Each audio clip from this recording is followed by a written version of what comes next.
दोस्तों, स्वागत है आपका हमारी साइकोलॉजी क्लासेस में। तो आज हम आपको बताने जा रहे हैं एक एग्जाम पेपर के बारे में जिसका नाम है कॉग्निटिव प्रोसेस। ठीक है, ये साइकोलॉजी का पेपर है एमए फर्स्ट सेमेस्टर का। और यहाँ पे आप देख सकते हैं दिसंबर 2021 लिखा हुआ है। एक जो एग्जाम पेपर है दिसंबर 2021 का है। ठीक है, अब इसमें हम बता दें ये जो एग्जाम पेपर है किस तरीके से आता है। देखो, आप देख सकते हो यहाँ पे ये टाइम जो आपको टाइम लिमिट रहती है आपकी वो 3 आवर्स की रहती है। और ये मैक्सिमम मार्क्स जो रहते हैं 85 नंबर का ये आपका एग्जाम पेपर आता है। और इसके जो पासिंग मार्क रहते हैं, मिनिमम पासिंग मार्क रहते हैं, वो आपके रहते हैं 29। ठीक है, अब इसमें क्या है, ये जो एग्जाम पेपर 85 मार्क्स का इसलिए आता है क्योंकि इसमें जो 15 मार्क्स रहते हैं, टोटल 100 मार्क्स हो जाते हैं। 15 मार्क्स का इसका एक इंटरनल असाइनमेंट होता है। ठीक है, तो इसलिए ये जो पेपर है 85 का आता है। इंटरनल असाइनमेंट 15 का रहता है, 15 नंबर का।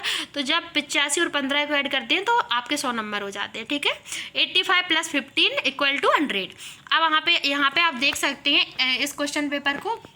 यहाँ पे देखो, यहाँ पे इन्होंने लिखा है अटेम्प्ट ऑल क्वेश्चंस। तो आपके जो क्वेश्चन दिए गए होंगे, जैसे यहाँ पे आपको सेक्शन ए दिख रहा है। ठीक है, तो सेक्शन ए आप देखिए, सेक्शन ए में क्या है, शॉर्ट आंसर टाइप क्वेश्चन दिए गए हैं। ठीक है, ऐसे ही आपको सेक्शन बी मिलेगा जिसमें आपको लॉन्ग आंसर टाइप क्वेश्चन दिए गए होंगे। ठीक है, अब सेक्शन ए में क्या है कि सेक्शन ए में जो क्वेश्चन दिए गए हैं उनमें इन्होंने एक क्वेश्चन को 5 नंबर का रखा है। ठीक है, और जो सेक्शन बी है उसमें जो क्वेश्चन दिए गए हैं वो लॉन्ग आंसर टाइप हैं, जिनको दीर्घ उत्तरीय प्रश्न बोलते हैं। जो लॉन्ग आंसर टाइप क्वेश्चन है उनको एक क्वेश्चन को इन्होंने 12 नंबर में रखा है। ठीक है, अब यह कभी कभी क्या होता है कि ये क्वेश्चन जो लघु उत्तरीय प्रश्न होते हैं, शॉर्ट आंसर टाइप क्वेश्चन, उनको ये 3 नंबर में दे देते हैं। और जो दीर्घ उत्तरीय प्रश्न होते हैं, लॉन्ग आंसर टाइप क्वेश्चन, उनको 14 नंबर में दे देते हैं। तो अब ये जिस तरीके से यूनिवर्सिटी कॉलेज पे डिपेंड करता है कि वो एग्जाम पेपर जो देते हैं वो किस तरीके से देते हैं और कितने मार्क्स का कितना क्वेश्चन देते हैं। ठीक है, अब आप यहाँ पे देख सकते हैं, यहाँ पे जो आ गया है आपका यूनिट फर्स्ट का क्या है, आपको प्रत्येक यूनिट से आपका जो एमए का जो सिलेबस है उसमें एक सब्जेक्ट में 5 यूनिट है। ठीक है, 5 यूनिट में से वो आपको प्रत्येक यूनिट से एक शॉर्ट आंसर टाइप क्वेश्चन देंगे, उसके अथवा में उसी यूनिट का क्वेश्चन देंगे। अगर शॉर्ट आंसर टाइप क्वेश्चन दिया है तो शॉर्ट आंसर टाइप में शॉर्ट आंसर टाइप दूसरा क्वेश्चन देंगे, लेकिन वो उसी यूनिट का। ठीक है, तो ऐसे ही आपको वो एक करना कंपलसरी होता है। मतलब ये है कि अगर आपको करना है, आंसर देना है उसका, तो एक 5 नंबर में और एक 12 नंबर में। ठीक है, तो हर एक यूनिट से एक 5 नंबर का क्वेश्चन आपको करना होगा और एक 12 नंबर का क्वेश्चन। ठीक है, क्लियर। अब आप यहाँ पे देखिए, यहाँ पे क्या है, इन्होंने क्वेश्चन पूछा है संज्ञानात्मक मनोविज्ञान की उत्पत्ति की विवेचना कीजिए। ठीक है, अब इन्होंने इसके अथवा में एक दूसरा क्वेश्चन पूछा है। दूसरा क्वेश्चन क्या पूछा है, सूचना संसाधन उपागम के विभिन्न घटकों को स्पष्ट कीजिए। अब यहाँ पे क्या, जो अथवा और लिखा हुआ है, अथवा का मतलब ये होता है कि जो आपका ये क्वेश्चन दिया गया है, पहले संज्ञानात्मक मनोविज्ञान की उत्पत्ति की विवेचना कीजिए, उसके बाद जो दूसरा क्वेश्चन दिया गया है, सूचना संसाधन उपागम के विभिन्न घटकों को स्पष्ट कीजिए। इन 2 क्वेश्चन में से आपको एक क्वेश्चन करना होता है। ठीक है, एक क्वेश्चन करना कंपलसरी है। अगर आप एक क्वेश्चन नहीं करोगे तो आपके जो नंबर हैं वो आपको नहीं दिए जाएंगे 5 मार्क्स। ठीक है, आपको अगर आपको दोनों के आंसर आ रहे हैं तो ऐसा नहीं है कि आपको दोनों कर देने हैं, दोनों नहीं करनी है, ओनली एक ही क्वेश्चन करना है। जो आपको बेस्ट लगे वो आप कर सकते हैं। ठीक है, अब आप देखो यहाँ पे यूनिट सेकेंड से कौन सा क्वेश्चन पूछा गया है आप देख सकते हैं। देखो, यहाँ पे पहले मैं इसको रोक देती हूँ, अगर कोई नोट करना चाहे तो नोट कर सकता है यूनिट फर्स्ट का जो क्वेश्चन था। ठीक है, अब यहाँ पे आप स्क्रीनशॉट लेके कर सकते हैं। यूनिट सेकेंड में आप देखिए, यूनिट सेकेंड में पूछा गया है दूसरा क्वेश्चन जो है, चयनात्मक अवधान की चर्चा कीजिए। ठीक है, तो यहाँ पे इन्होंने कहा है डिस्कस सिलेक्टिव अटेंशन। तो जो चयनात्मक अविधान है वो क्या है, अविधान क्या होता है, अविधान को साइकोलॉजी में अविधान बोलते हैं, इंग्लिश में अटेंशन बोलते हैं और हिंदी में ध्यान बोलते हैं। ठीक है, तो यहाँ पे ध्यान और अवधान एक ही चीज़ होती है। और कभी भी आप कंफ्यूज हो तो हमेशा जो भी, जैसे कभी हिंदी में जो शब्द रहते हैं वो समझ में नहीं आते, कन्फ्यूजन हो जाती है, उसको एक बार इंग्लिश में ज़रूर देख लें। ठीक है, एग्जाम पेपर में तो जो एग्जाम पेपर में इसकी इंग्लिश लिखी रहती है उनको ज़रूर देख ले, जरूरी रहता है। तो क्या है, आप इसके अथवा में देखिएगा, अथवा में एक दूसरा क्वेश्चन दिया गया है, अविधान के जैविक आधारों को स्पष्ट कीजिए।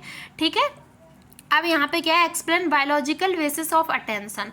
अब देखो यहाँ पे इन्होंने ये 5 नंबर में पूछा ये क्वेश्चन, ठीक है। देखो ये पहला वाला भी 5 में पूछा था, तो मैंने आपको बताया था ना, ऐसे ही। अब आते हैं यूनिट थर्ड पे। ये आपके सब शॉर्ट आंसर टाइप क्वेश्चन चल रहे हैं, लघु उत्तरीय क्वेश्चन, ठीक है। लघु उत्तरीय वाले प्रश्न है जो। अब देखिए, अब यहाँ पे इन्होंने ये क्वेश्चन पूछा है, तल ऊर्ध्वगामी उपागम का वर्णन कीजिए, ठीक है। तल ऊर्ध्वगामी उपागम का वर्णन कीजिए। और इन्होंने अथवा में पूछा है एक्सप्लेन पैटर्न रिकॉग्निशन, ठीक है। अब यहाँ पे क्या है, प्रतिमान प्रतिविज्ञान को समझाइए। तो यहाँ पे इन्होंने इसको अथवा में पूछा है, सेम प्रोसेस है कि आपको कोई एक क्वेश्चन करना है, ठीक है। यूनिट 4 से इन्होंने कौन सा क्वेश्चन पूछा है, यूनिट 4 से देखते हैं। यूनिट 4 से पूछा है इन्होंने संज्ञानात्मक चित्र। देखो यूनिट 4 के दोनों क्वेश्चन एक साथ देखें। हाँ, आप देखिए, संज्ञानात्मक चित्र के आकार से आप क्या समझते हैं। इसके अथवा में इन्होंने पूछा है सापेक्ष परिस्थिति को बतलाइए, ठीक है। अब नेक्स्ट क्वेश्चन जब आते हैं तो नेक्स्ट यूनिट देखते हैं। नेक्स्ट यूनिट पे इन्होंने पूछा है यूनिट 5 का जो क्वेश्चन है। यूनिट 5 से इन्होंने पूछा है रचना प्रभाव की व्याख्या कीजिए, ठीक है। अब यहाँ पे क्या है, इन्होंने देखिए डिस्कस फ्रेमिंग इफेक्ट। अब यहाँ पे अथवा में इन्होंने पूछा है निर्णय लेने की प्रक्रिया को समझाइए, explain the process of decision making. अब यहाँ पे सेक्शन बी आ गया है। सेक्शन बी के बाद आप देखते हैं कि सेक्शन जो बी है, यहाँ पे देखो लिखा हुआ है लॉन्ग आंसर टाइप क्वेश्चन, जो कि हमने आपको पहले ही बताया था, ठीक है। तो यहाँ पे जो हमने आपको बताया था कि सेक्शन बी में लॉन्ग आंसर टाइप क्वेश्चन रहते हैं, जिनको दीर्घ उत्तरीय प्रश्न बोलते हैं। यहाँ पे देख लीजिए आप, ठीक है। आपका देखो यहाँ पे जो क्वेश्चन दिया गया है यूनिट 1 से जो क्वेश्चन पूछा गया है, इसमें देखो आप देखो दिया गया है, इसमें आगे लिखा हुआ है 12 नंबर, ठीक है। 12 नंबर का है, तो ये 12 नंबर का एक क्वेश्चन है आपका। अब देखिए यहाँ पे यूनिट 1 के दोनों क्वेश्चन साथ में देखें, थोड़ा खिसका लेते हैं, नहीं देखेंगे, चलो यहाँ से देख लो पहला क्वेश्चन, फिर दूसरा भी दिखा देते हैं। तो यहाँ पे लिखा है समुचित उदाहरणों की सहायता से संज्ञानात्मक मनोविज्ञान की वर्तमान स्थिति की विवेचना कीजिए, ठीक है। तो यहाँ पे जो दूसरा क्वेश्चन है वो देखते हैं अपन। देखो अथवा में पूछा गया है, तो अथवा में कौन सा पूछा गया है, डिस्कस इंफॉर्मेशन प्रोसेसिंग अप्रोच। अब यहाँ पे इन्होंने कहा है सूचना संसाधन उपागम की व्याख्या कीजिए, ठीक है।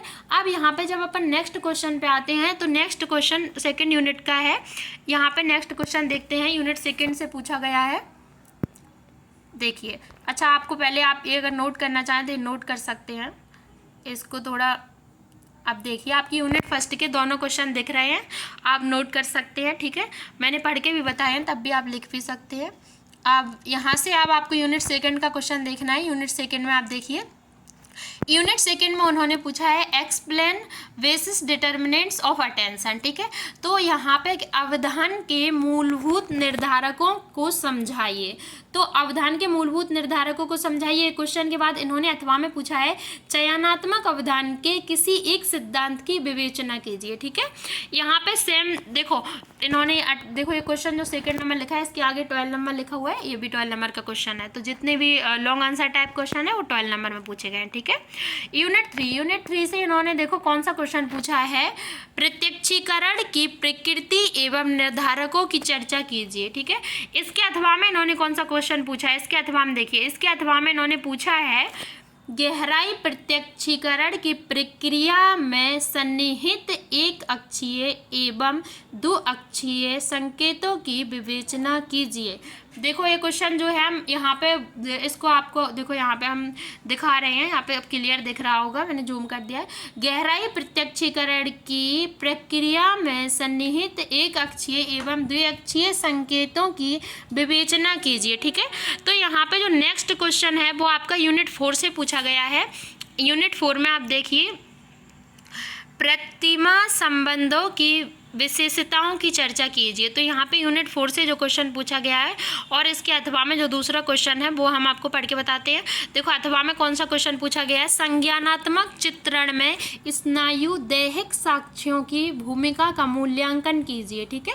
तो इनमें से सेम मैंने बताया, सेम प्रोसेस है कि आपको कोई एक क्वेश्चन करना कंपलसरी होता है। आपको दोनों क्वेश्चन के आंसर आ रहे हैं, आपको दोनों नहीं करना है, आपको ओनली एक आंसर देना है एक क्वेश्चन का।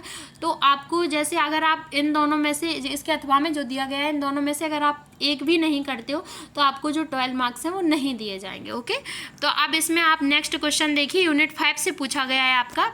यूनिट 5 से जो पूछा गया है वो क्वेश्चन क्या है, देखो देखते हैं। यूनिट 5 से जो क्वेश्चन पूछा गया है, निर्णय लेने की प्रक्रिया में सन्निहित प्रमुख स्वतः शोध तरीकों, कोष्टक में है अनुमानी तरीकों की विवेचना कीजिए। ठीक है, देखो निर्णय लेने की प्रक्रिया में सन्निहित प्रमुख स्वतः शोध तरीकों की विवेचना कीजिए। ठीक है, अब यहाँ पे इसके अथवा में कौन सा क्वेश्चन पूछा गया है, नेक्स्ट क्वेश्चन देखते हैं। निर्णयन प्रक्रिया में अति आत्मविश्वास की भूमिका की व्याख्या कीजिए। ठीक है, तो जो निर्णयन प्रक्रिया है उसमें अति आत्मविश्वास की भूमिका की व्याख्या कीजिए, ये इन्होंने क्वेश्चन पूछा है। अब यहाँ पे देखिए क्या है कि आपको एक साथ दिखा देते हैं, इसके अथवा में जो क्वेश्चन लिखा हुआ था देख लो। ठीक है, आपको यहाँ से लिखने में आसानी होगी। आई होप आप सभी को जो पेपर है वो समझाने का तरीका समझ आ गया होगा। थैंक यू सो मच, मिलते हैं नेक्स्ट वीडियो में।